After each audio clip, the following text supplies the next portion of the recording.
Hey Roshali, hi, what a pleasant surprise. Hi Varun, How are you? तुम यहाँ? बस यार अलीबाग जा रहा हूँ, fun trip. Meet my parents, मम्मा पापा. नमस्ते आंटी, नमस्ते अंकल. नमस्ते। पापा ये वरुण है, मेरा बहुत पुराना दोस्त. राइट नाउ ये फेमस लॉयर केडी पाठक को असिस्ट कर रहा है. ये तो बहुत अच्छी बात है. इतनी कम उम्र में केडी जैसे इंसान के साथ काम करने का तुम्हें मौका मिला. You are very lucky. Yes aunty, I'm very lucky. और बताओ, अपना पहला केस कब लड़ रहे हो? बहुत जल्द. And trust me, मैं अपने सारे केसेस जीतूंगा. तुम देखना मैं क्या क्या करता हूँ आगे. क्या बात है? बहुत परेशान लग रहे हो. कब से देख रहे हो, कोई बात ही नहीं कर रहे. क्या हुआ, बोलो ना. और ये अचानक अलीबाग जाने का विचार? कोई परेशानी नहीं है. तुम ही कह रही थी बार बार कि अलीबाग चलो अलीबाग चलो. अब अलीबाग जा रहे हैं तो बोली क्यों जा रहे हैं. हर बात पे सवाल पूछती हो. अरे लेकिन हुआ क्या है? कुछ नहीं, बस मैं अभी जाके आता हूँ. कहाँ जा रहे हो? अरे तुमसे क्या मतलब है? हाँ, तुम चुपचाप यहाँ बैठो और सामान का ख्याल रखो, समझी?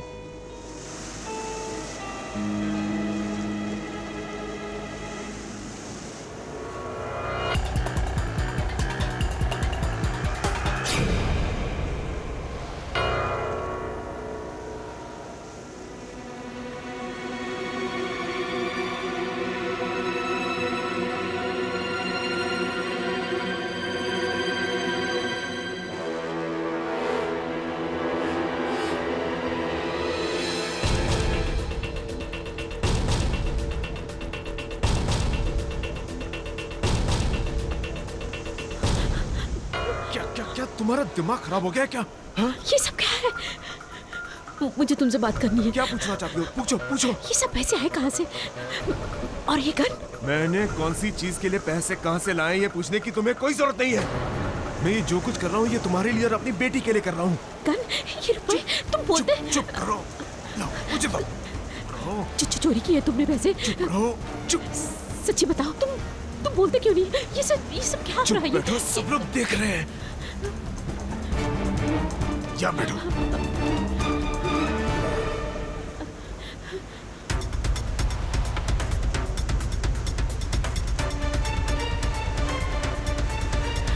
अब तुम यहाँ भी पीछे पीछे आ गई. क्या नाटक लगा रखा है तुमने? तुम्हारा दिमाग खराब हो गया क्या? अरे जब से शादी हुई है पैसे के लिए हाय तौबा मचा रखी है. अब जब पैसा है तो भी हाय तौबा मचा रही हो. अरे आखिर तुम चाहती क्या हो? मैं सच जानना चाहती हूँ. मार डालो मुझे, तभी खुशी मिलेगी तुम्हें. काश मैं ये कर पाती. क्या?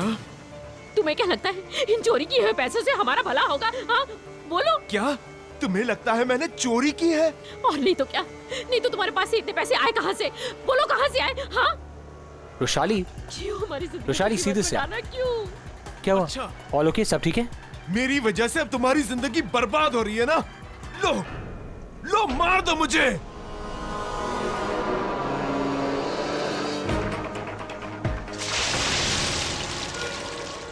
अरे कोई पानी में गिर गया.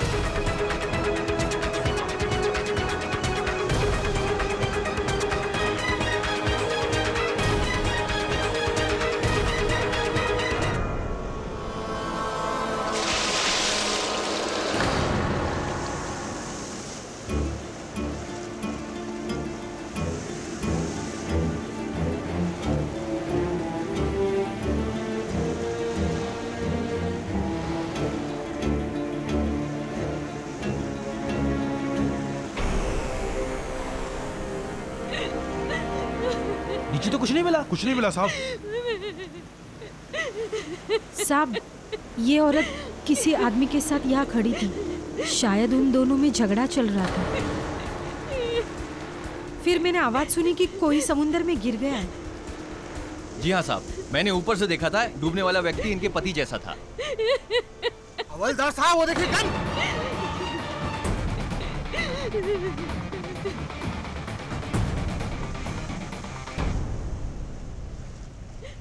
इसे अभी अभी गोली चली है. इसकी है गन. ये मेरे पति की गन है. लेकिन मैंने कुछ नहीं किया. सच सच बताओ. मैंने कुछ नहीं किया. मैं सच कहती हूँ, मैंने कुछ नहीं किया. ये बैग किसकी है? मेरे पापा का बैग है. अरे इसमें तो बहुत सारे नोट हैं. कहाँ से आया? मुझे कुछ नहीं पता, मुझे कुछ नहीं पता। मैंने कुछ नहीं किया, मेरा यकीन कीजिए, मैंने कुछ नहीं किया।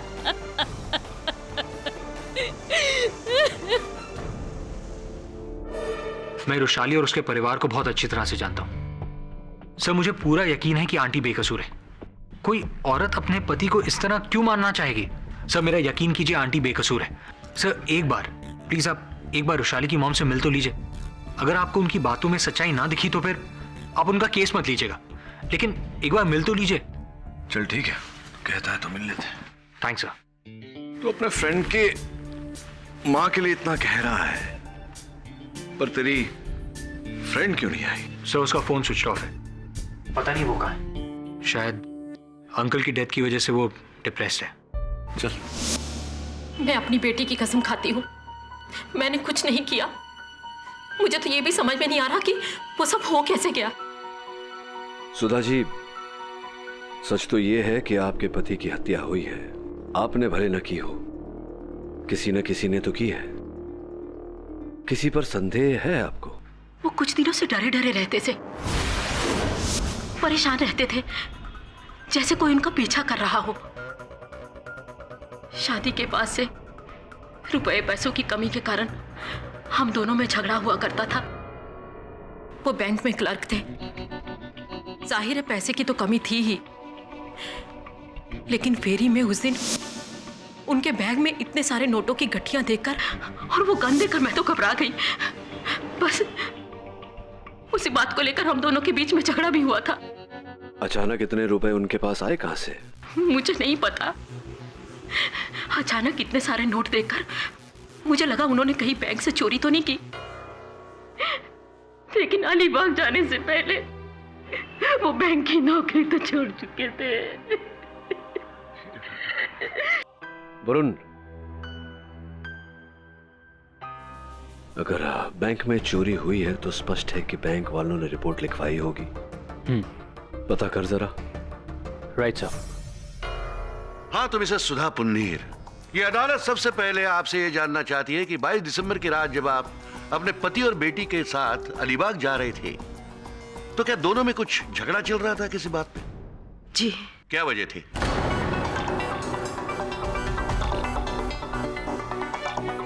अगर आप कुछ नहीं बताना चाहती तो योर ऑनर, मैं अपने पहले गवाह को कटघरे में बुलाने की इजाजत चाहता हूँ। इजाजत। राघव जी, 22 दिसंबर की शाम क्या आप उसी अलीबाग जाने वाली फेरी से सफर कर रहे थे जिससे दिनकर पुंडीर अपने फैमिली के साथ जा रहे थे? जी हाँ वकील साहब, मैं भी उसी बोट पर सफर कर रहा था। क्या आप अदालत को ये बता सकते हैं कि उस वक्त आपने क्या देखा, क्या सुना? दरअसल वकील साहब, मैं उस वक्त अपर डेक पर था और मैंने वहां से ऑब्जर्व किया कि पति और पत्नी के बीच में कुछ प्रॉब्लम चल रहा है।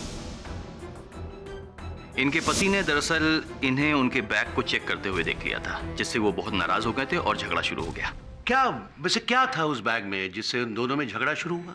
सर, शुरू में तो मुझे मालूम नहीं पड़ा कि उस बैग में ऐसा क्या था जिसको लेकर इतना बड़ा झगड़ा शुरू हो गया, लेकिन बाद में जब पुलिस ने तलाशी ली तो मुझे मालूम पड़ा कि उस बैग में काफी नोट थे।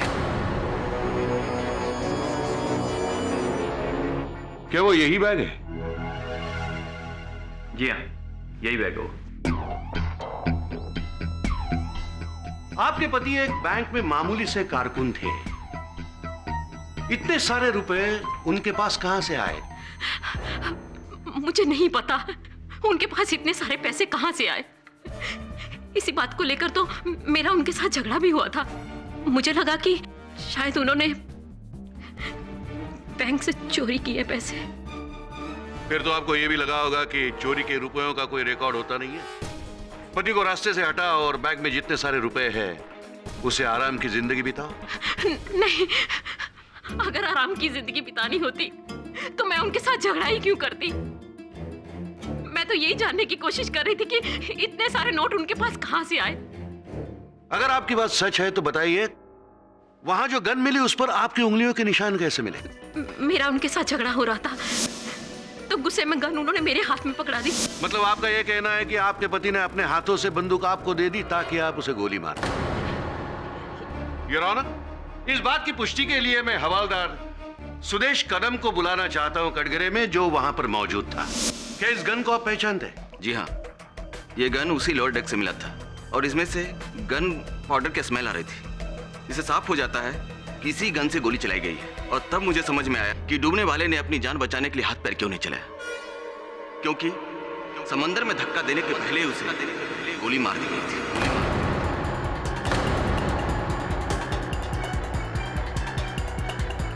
योर ऑनर, राघव और हवालदार कदम के बयान और इस गन पर पाए गए उंगलियों के निशान से साफ जाहिर है कि दिनकर पुंडेर का खून बाकी और किसी ने नहीं बल्कि उनकी पत्नी सुधा पुंडेर ने ही किया हुआ है। ये झूठ है, मैंने उनका खून नहीं किया। तो फिर इस बंदूक पर आपकी उंगलियों के निशान कैसे पाए गए?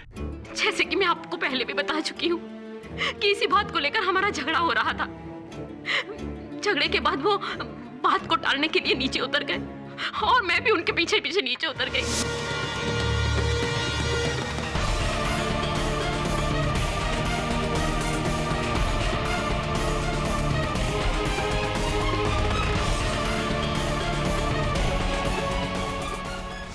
मैं बहुत घबरा गई थी, मैं बहुत डर गई थी।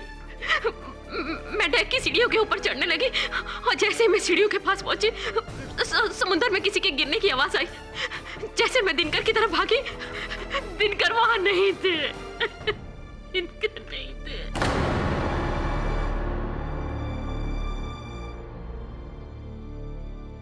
कहानी बहुत अच्छी बनाई आपने, लेकिन ऐसा कुछ हुआ नहीं। हुआ ये कि आपको ये पता था कि आपके पति ने बैंक से रुपयों की चोरी की है। इन्हें अपने पति से नहीं, उन रुपयों से प्यार था, इसलिए सही मौका देखकर अपने पति के रिवॉल्वर से ही उन्हें गोली मार दी और इन्होंने उन्हें समुद्र में ढकेल दिया।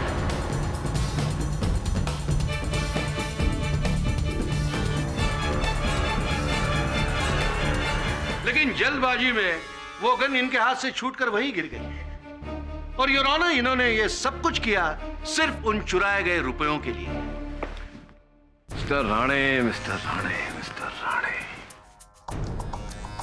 योर ऑनर, न जाने क्यों हमारे गुणवान राणे साहब इस केस को उन रुपयों से जोड़ने का प्रयास कर रहे हैं और ये साबित करने की कोशिश कर रहे हैं कि वो रुपए बैंक से चुराए गए थे। इनकी विचारधारा अशक्त है और इनकी दलील के विरुद्ध मेरे पास प्रमाण भी है योर ऑनर। आप कहना क्या चाहते?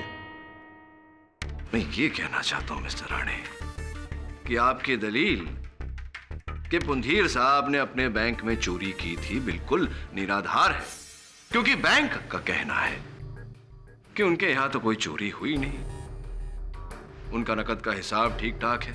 और इसका प्रमाण योर ऑनर बैंक के अधिकारियों के बयान के रूप में आपकी मेज पर रखा हुआ है, आप स्वयं पढ़ सकते हैं। चलिए बात मान लेते हैं कि दिनकर जी ने बैंक से रुपयों की चोरी नहीं की, लेकिन इससे सुधा जी की बेगुनाही तो साबित नहीं होती।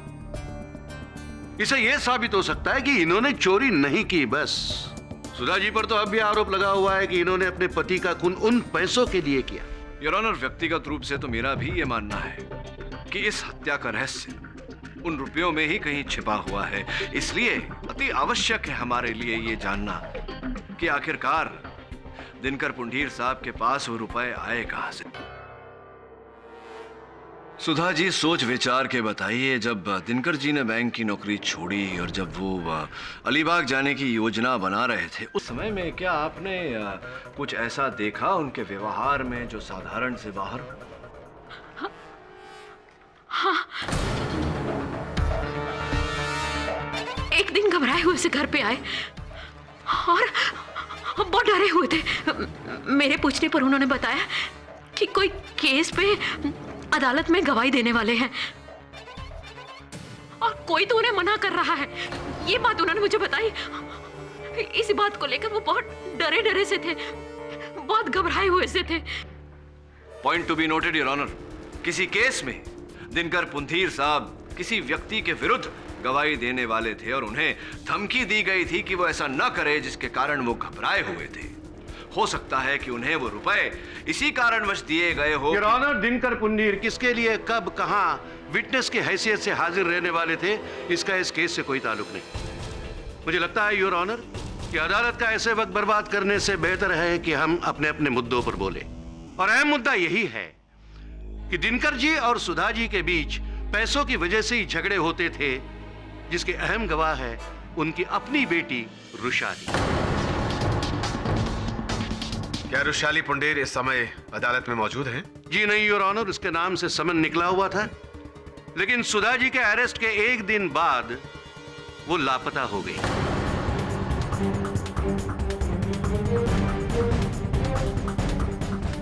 मैं कोर्ट से चाहता हूं कि रुशाली का पता लगाने के लिए पुलिस को सख्त से सख्त आदेश दे।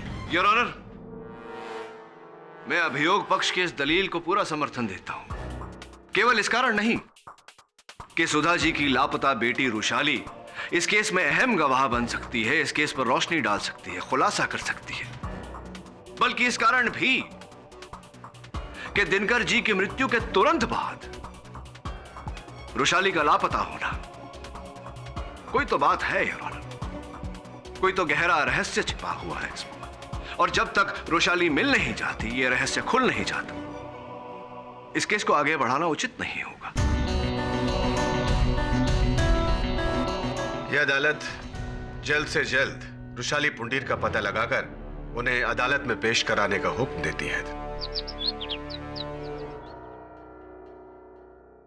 केडी सर, ये रही उस आदमी की डिटेल्स जिसके केस में दिनकर पुंडीर ने गवाही दी थी। संजय नार्वेकर। फौजरी का केस था सर, और दिनकर पुंडीर इसी केस में प्राइम विटनेस था। दिनकर की मौत के बाद पुलिस के लिए भी यह केस बंद हो गया। संजय नार्वेकर, वो तेरी दोस्त रुशाली का कोई पता चला? नहीं सर, रुशाली का कुछ पता नहीं चला। मैंने उसके दोस्तों से भी पता लगाने की कोशिश की, लेकिन किसी को पता नहीं कि वो कहां चली गई।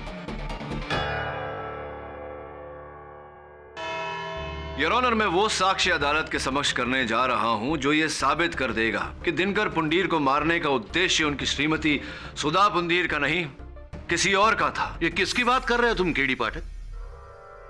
संजय नार्वेकर की your honour. Your honour, Sanjay Narvekar वो व्यक्ति है जिसके केस में, जिसके विरुद्ध दिनकर जी गवाही देने वाले थे, मुख्य साक्षी थे उस केस में, और उनकी गवाही पर अवश्य संजय नार्वेकर को सजा होती।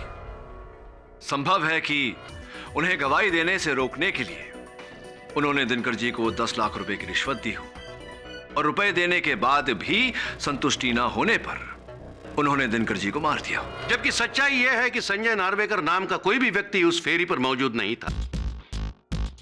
मौजूद थी तो सिर्फ सुधा पुंडीर। और इस बात की पुष्टि के लिए मैं और एक गवाह पेश करना चाहता हूं, उस फेरी के इंचार्ज मिस्टर महिपाल।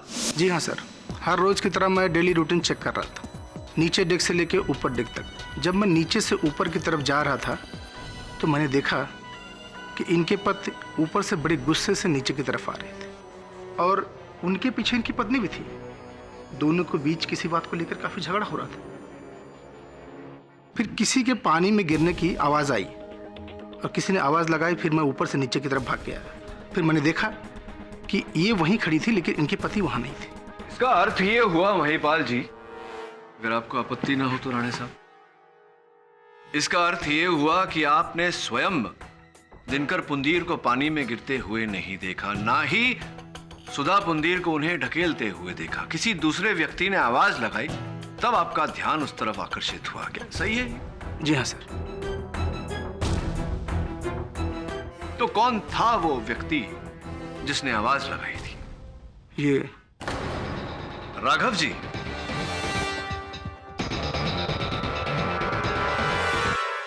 अच्छा, एक और बात बताइए। जी सर। राघव जी ने अपने कथन में बताया था हमें कि एक बार पहले भी दिनकर जी नीचे गए थे लोअर डेक पे, और आपने कहा कि आप लोअर डेक पर ही थे, तो आपने वहां लोअर डेक पे उन्हें देखा था पहले, लड़ाई के पहले, हादसा होने के? जी जी जी जी बिल्कुल। क्या कर रहे थे उस समय? ये उस लड़की से बात कर रहे थे जो व्हील चेयर पर किसी को लेकर के आई थी सर।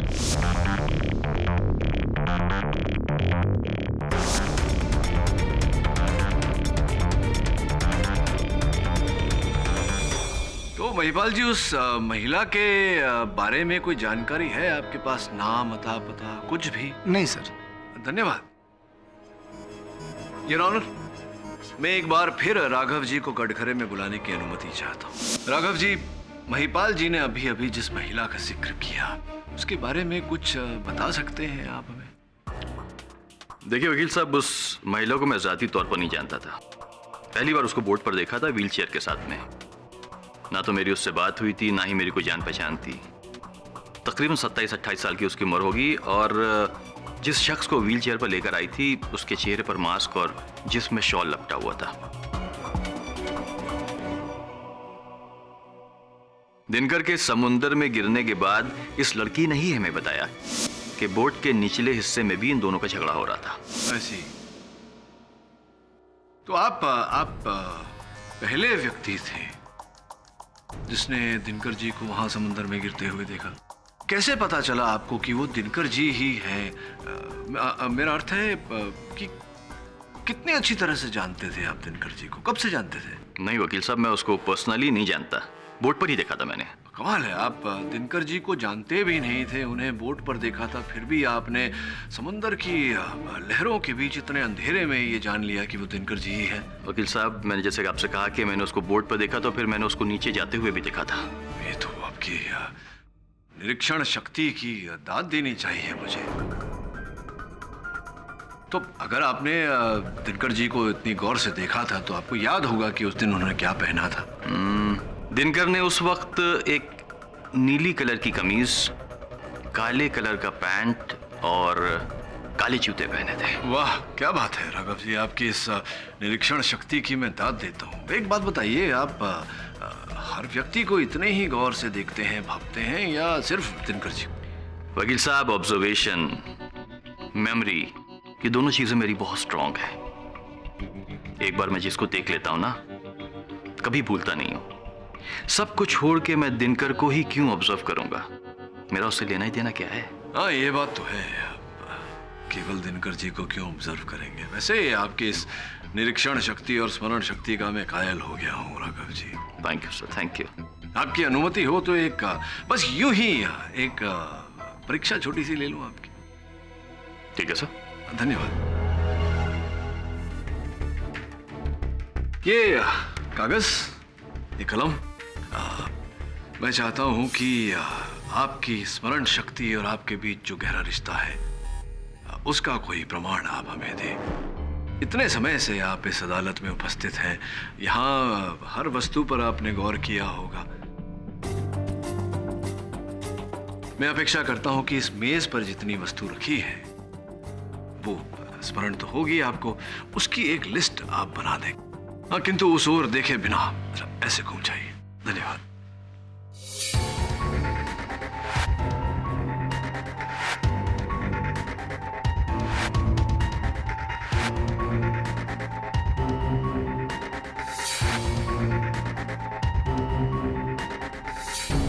Yes sir. आइए, धन्यवाद। क्या बात है राघव जी, वाकई आपकी याददाश्त का कोई जवाब नहीं। बिना देखे ही आपने मेज पर पड़ी हुई हर वस्तु को क्रमांकित कर दिया। Objection your honour. Mister KD Pathak ये भूल रहे हैं कि हम यहाँ किसी की याददाश्त की परीक्षा लेने नहीं, बल्कि एक खून के सिलसिले में बहस कर रहे हैं। क्षमा चाहता हूं योर ऑनर, मेरा उद्देश्य अदालत का समय व्यर्थ करने का नहीं था। राघव जी से ये पूछताछ आवश्यक थी। अगर आपकी पूछताछ पूरी हो गई हो तो अदालत की कार्यवाही आगे शुरू की जाए। ऑफ कोर्स योर ऑनर, इस केस से जुड़ा एक ऐसा व्यक्ति है जिसके कथन के बिना इस केस में कोई भी निर्णय पर आना उचित नहीं होगा। वो महिला जिसके साथ लोअर डेक पर दिनकर जी वार्तालाप कर रहे थे, वो इस केस की चश्मदीद गवाह है, आई विटनेस योर ऑनर, और उनकी कथन के बिना आगे बढ़ना उचित नहीं होगा। इसलिए मैं अदालत से दरख्वास्त करता हूं कि उन्हें अदालत में बुलाया जाए।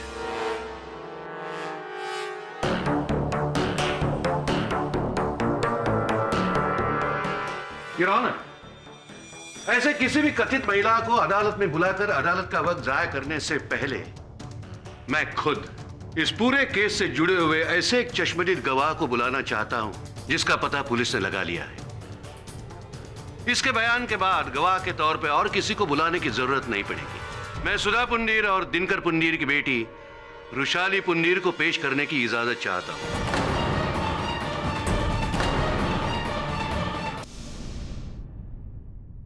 वृषाली जी, सबसे पहले आप अदालत से ये बताइए कि इतने दिन से आप कहां लापता थी?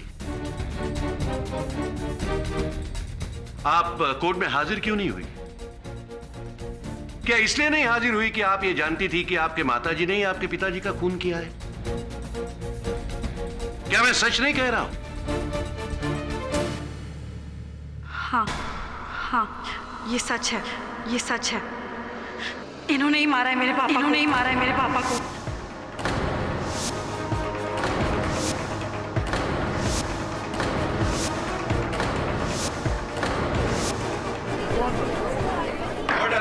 Silence please. वृषाली जी, ये मैं जानता हूं कि ये सारी बातें सामने रखते हुए आपको कितनी तकलीफ होती होगी। शायद इस तकलीफ से बचने के लिए ही आप इतने दिन लापता थी।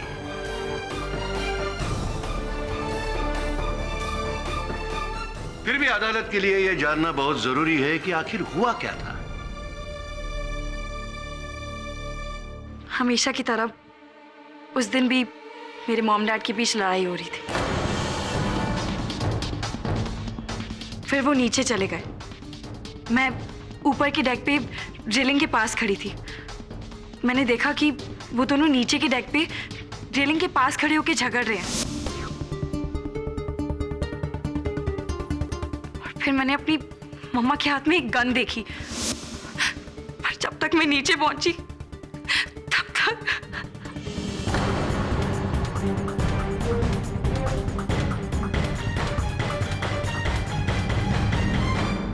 योर ऑनर, सुधा पुंडीर की बेटी रुशाली पुंडीर के इस बयान के बाद मुझे नहीं लगता कि और कुछ जानने के लिए बाकी है। योर ऑनर, इसके बयान को मद्देनजर रखते हुए मैं चाहता हूं कि कोर्ट अपना फैसला सुनाए।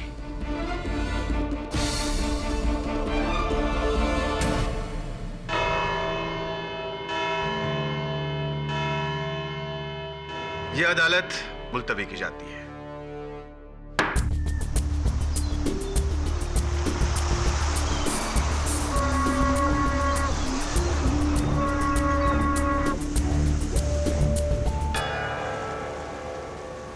वरुण, तुझे पूरा यकीन है कि तूने उस नर्स को व्हीलचेयर के साथ यहीं देखा था? हाँ सर, यहीं देखा था।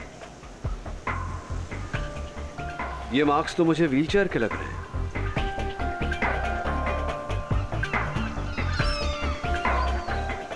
व्हाइट पाउडर, दानेदार, मार्बल पाउडर। ऐसा पाउडर तो सिर्फ मार्बल फैक्ट्री के आसपास ही होता है। सर, दिनकर ने जिस संजय नार्वेकर के लिए गवाही दी थी उसका घर भी मार्बल फैक्ट्री के पास ही है। हाँ, अब तक का सार वरुण। दिनकर पुंडीर संजय नार्वेकर के केस में गवाही देने वाला था, जिससे संजय नार्वेकर को सजा हो सकती थी। और संजय नार्वेकर का घर मार्बल फैक्ट्री के आसपास है, जिसके पाउडर का निशान इस फेरी पर है। तो जाहिर से बात है कि नर्स के व्हीलचेयर से लगी है। प्रॉब्लम सिर्फ इतना है वरुण कि अब तक न उस नर्स का पता चला है और न उसके पेशेंट का। तू एक काम कर, ये पता लगा कि वो नर्स इस फेरी से अपने पेशेंट को लेकर अलीबाग के किस घर में गई थी।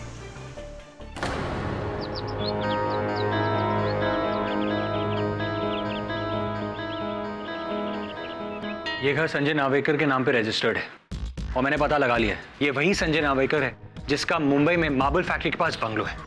इस वक्त घर पे कोई नहीं है, लेकिन पड़ोसी का कहना है कि 22 तारीख को एक औरत एक पेशेंट को लेकर व्हीलचेयर पर यहां आई थी।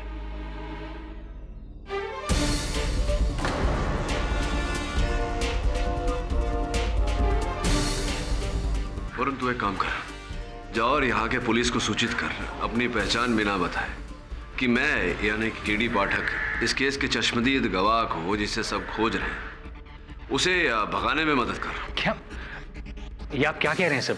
जो कह रहा हूँ सही कर रहा हूँ, तू बस कर। Alright sir.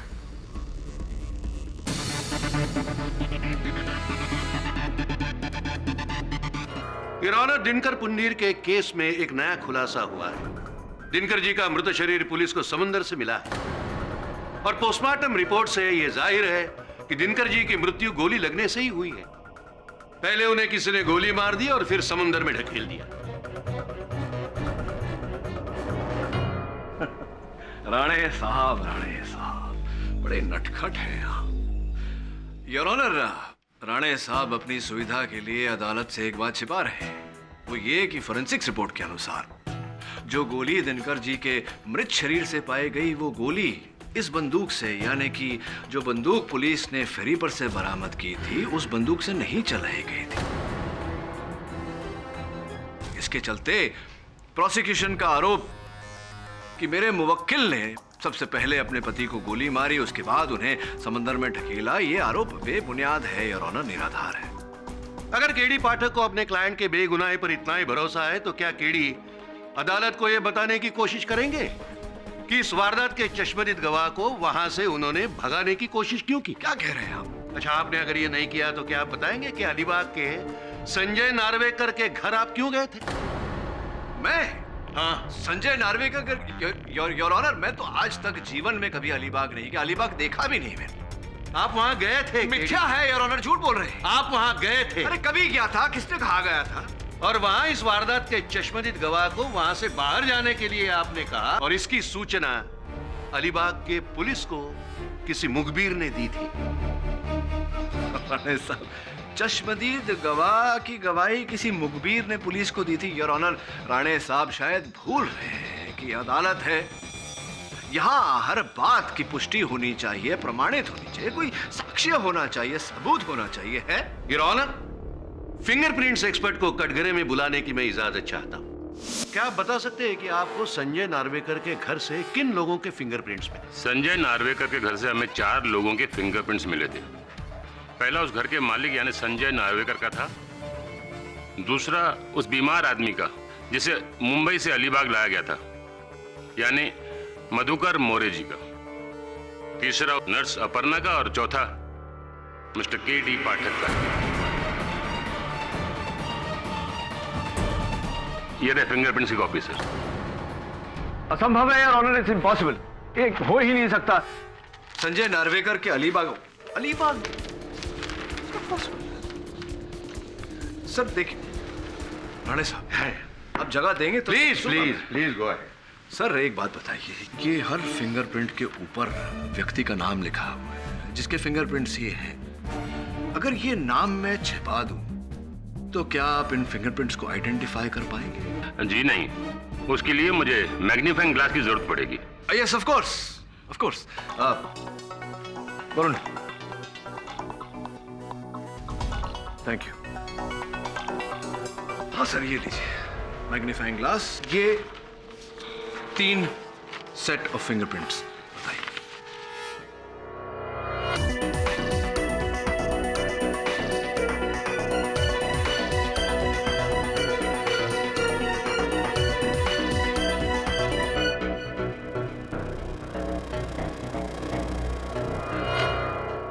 ये दोनों फिंगरप्रिंट्स एक ही आदमी के हैं।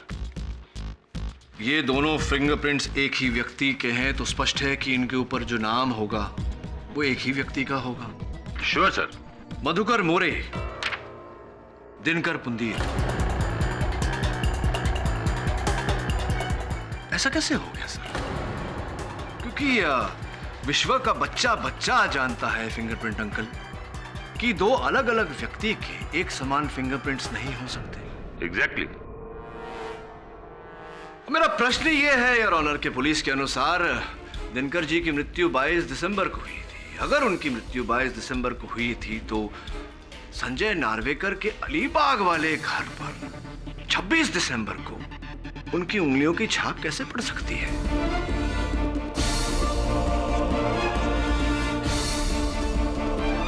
इसका तात्पर्य यह हुआ योर ऑनर कि मधुकर मोरे नाम का कोई व्यक्ति नहीं 22 दिसंबर को संजय नार्वेकर के अलीबाग वाले घर से जिस व्यक्ति के उंगलियों के छाप पाए गए वो दिनकर पुंदीर ही थे।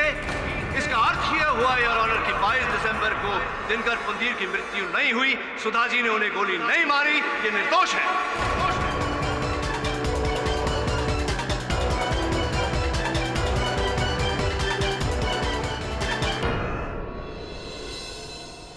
ऑब्जेक्शन योर ऑनर, इन फिंगरप्रिंट्स की पूरी तरह से जांच करने से पहले यह कहना मुश्किल है कि दिनकर पुंडीर और मधुकर मोरे के फिंगरप्रिंट्स आपस में मैच करते हैं। मुझे पूरा भरोसा है योर ऑनर कि अपने क्लाइंट को बेगुनाह साबित करने के लिए केडी पाठक ने चली हुई ये नई चाल है, लेकिन इस चाल को नाकामयाब करने के लिए मैं ऐसे गवाह पेश करना चाहता हूं जिन्हें भगाने की कोशिश केडी पाठक ने की थी।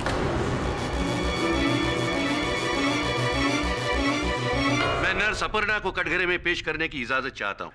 इजाजत है। अपर्णा जी, आप अदालत को यह बताएगी कि 22 तारीख की रात लोअर डेक पर आपने इन्हें अपने पति के साथ देखा था या नहीं? जी हाँ, देखा था। इनके पति के साथ इनका किसी बात पर झगड़ा चल रहा था और सडनली एक पॉइंट पर गुस्से में इन्होंने अपने पति पर गोली चला दी और उन्हें समुंदर में ढकेल दिया।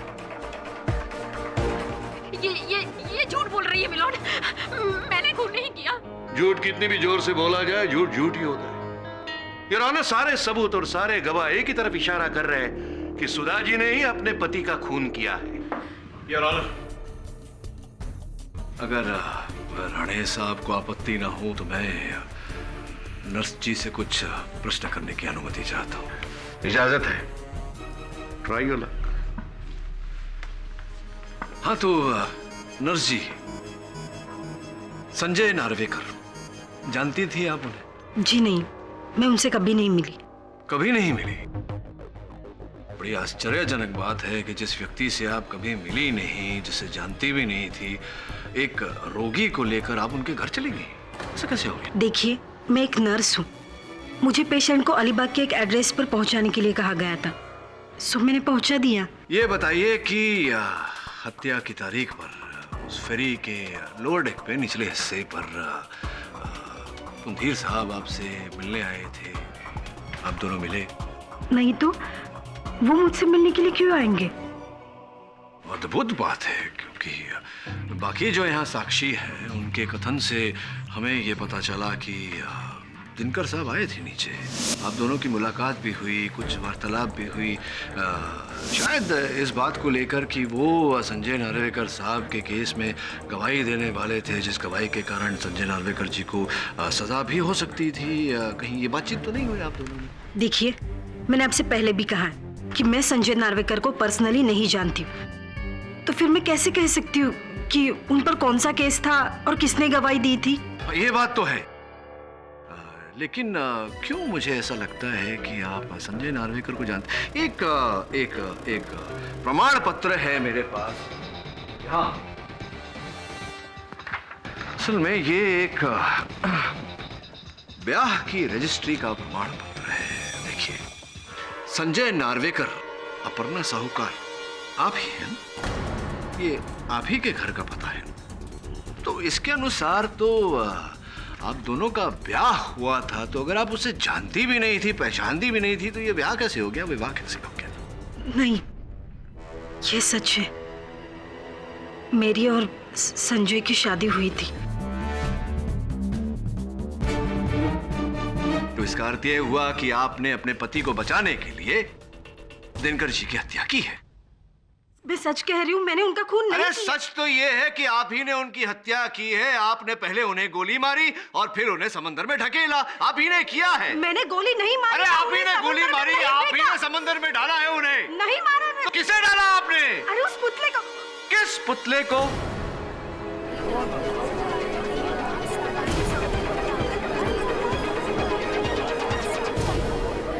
Order order. अपर्णा जी, क्यों कोई किसी पुतले को समुद्र में डालेगा? क्या आवश्यकता पड़ गई आपको उस पुतले को समुद्र में डालने की? क्यों डाला आपने उस पुतले को समुद्र में? उस दिन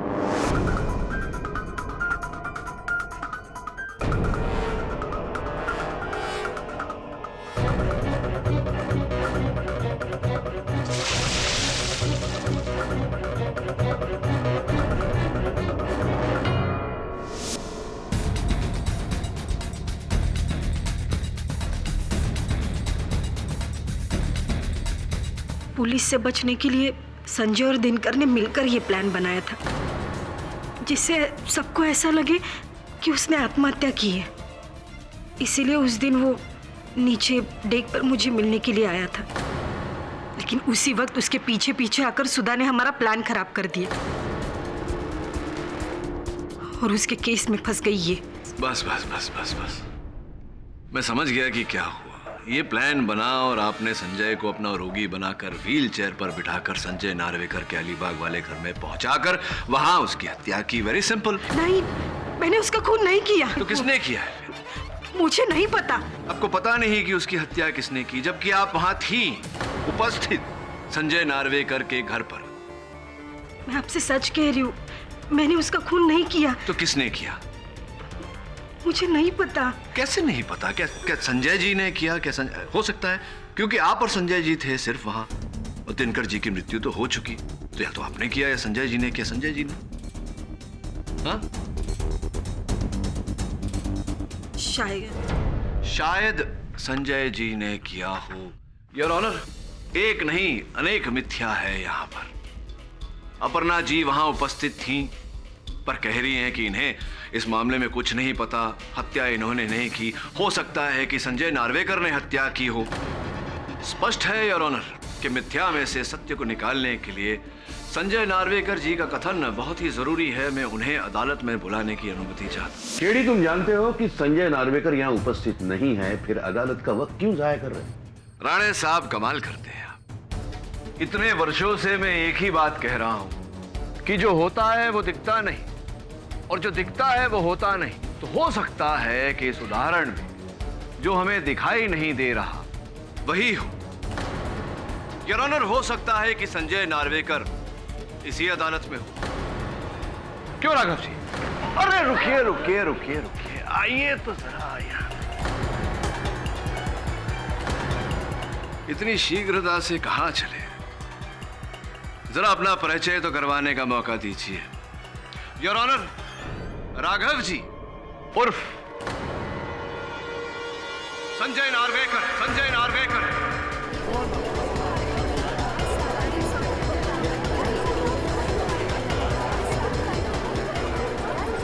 ऑर्डर ऑर्डर।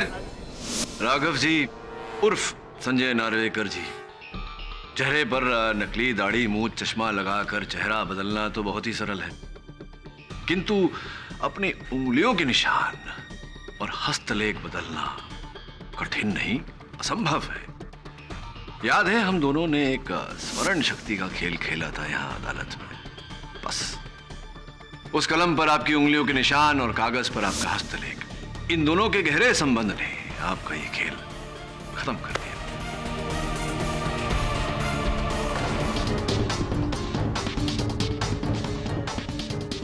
जी हाँ मीरोज, जी हाँ मीरोज, मैंने ही दिन का कत्ल, मैंने ही दिन का कत्ल।